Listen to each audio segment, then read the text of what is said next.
É Lucas capítulo 13, versículo 1, diz assim: Naquele mesmo tempo, estavam presentes ali alguns que lhe falavam, isso falavam a Jesus, dos galileus, cujo sangue Pilatos misturara com os seus sacrifícios. E respondendo Jesus, disse-lhes: Cuidais vós que esses galileus foram mais pecadores do que todos os galileus por terem padecido essas coisas? Não, não, vos digo. Antes, se não vos arrependerdes, todos de igual modo perecereis. E aqueles 18, sobre os quais caiu a torre de Siloé e os matou, cuidais que foram mais culpados do que todos quantos homens habitam em Jerusalém? Não, vos digo. Antes, se não vos arrependerdes, todos de igual modo perecereis. Isso aqui é um ensino muito interessante para nós. Bom, primeiro, uma coisa que é básica, né? Às vezes a gente.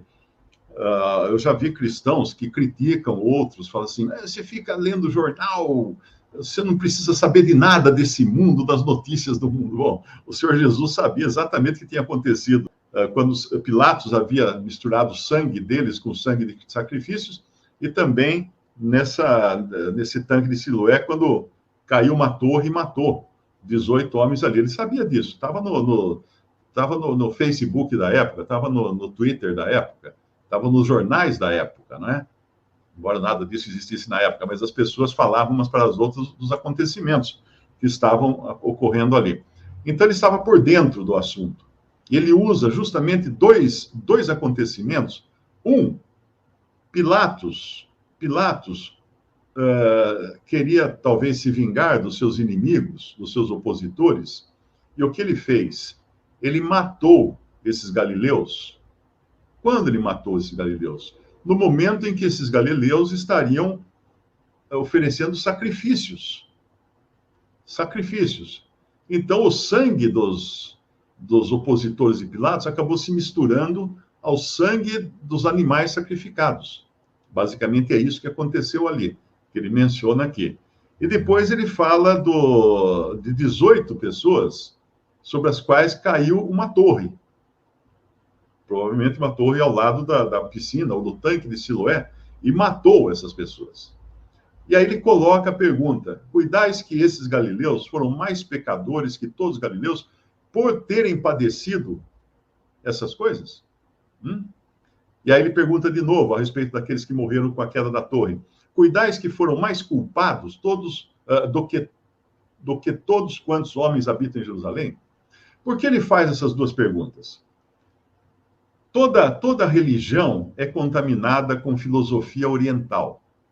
E não era diferente ali também na Judéia, ali também, mesmo entre judeus, que traziam costumes e doutrinas orientais que diziam o seguinte: quando você faz uma coisa errada, você é penalizado. Quando você não faz nada errado, você vive uma vida tranquila. Isso é basicamente doutrina pagã, espírita, reencarnacionista, que fala do karma. Né? As pessoas têm um karma, que é o seu depósito de pecados, de erros e coisas que elas têm que pagar por isso. Então, um espírita aqui responderia assim: esses galileus devem ter feito muita coisa errada na vida para eles terem sofrido isso. Esses homens, esses 18 sobre os quais caiu a torre, deveriam estar com karma muito carregado para eles sofrerem isso. E o senhor fala que não. O senhor fala que não. A mesma coisa ele fala, ou algo parecido, em João capítulo 8, ou capítulo 9. João capítulo 9, passando Jesus, viu um homem cego de nascença. E os seus discípulos lhe perguntaram, dizendo: Rabi, quem pecou, este ou seus pais, para que nascesse cego? Bom, alguém poderia dizer que foram seus pais, porque ele não poderia nascer cego se ele tivesse pecado antes, a menos que fosse alguém levando uma doutrina espírita, que responderia: ele deve ter pecado numa vida anterior para poder nascer cego. E o que o Senhor Jesus responde? Nem ele pecou, nem seus pais. Mas foi assim para que se manifestem nele as obras de Deus. Então, não é tão simples assim responder as questões quando nós estamos contaminados com ideias de filosofias orientais, religiões orientais. Porque aqui o Senhor Jesus repreende as pessoas que estavam comentando aqueles dois acidentes, né? Dizendo, vocês acham que os galileus foram mais pecadores porque eles padeceram essas coisas? E aí ele fala para os outros, vocês acham que esses que morreram naquela da torre foram mais pecadores porque caiu a torre em cima deles? E aí fala assim, não. Se não vos arrependerdes, todos de igual modo perecereis. Aí quem escutou isso podia ter falado assim, mas como? Eu não fiz nada errado. Estou apanhando por quê? Então, na realidade, todo ser humano deveria saber por que está apanhando. Por que está passando por um sofrimento? Todos nós deveríamos saber. E todos nós deveríamos nos arrepender. Mas como assim? Eu não estava lá na torre, eu não estava lá no sacrifício dos galileus. Não importa. Todos nós nascemos pecadores. Existe uma ideia errada de achar que se eu estou bem, tudo vai bem. Né? Essa lógica não é bíblica. Não é bíblica, porque se você analisar que todos os apóstolos, exceto João, que morreu na prisão de velhice, todos os outros foram martirizados, morreram queimados, degolados, esfaqueados, todos eles. Você pergunta, então, mas peraí, o que eles fizeram de errado para sofrer tanto?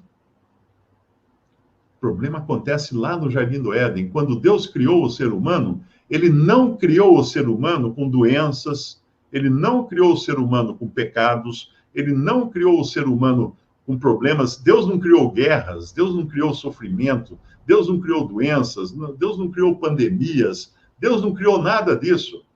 Ele criou um mundo perfeito e colocou um homem perfeito nesse mundo. Com uma condição para testar esse homem: que eles não comessem do fruto da árvore do conhecimento do bem e do mal. Só isso.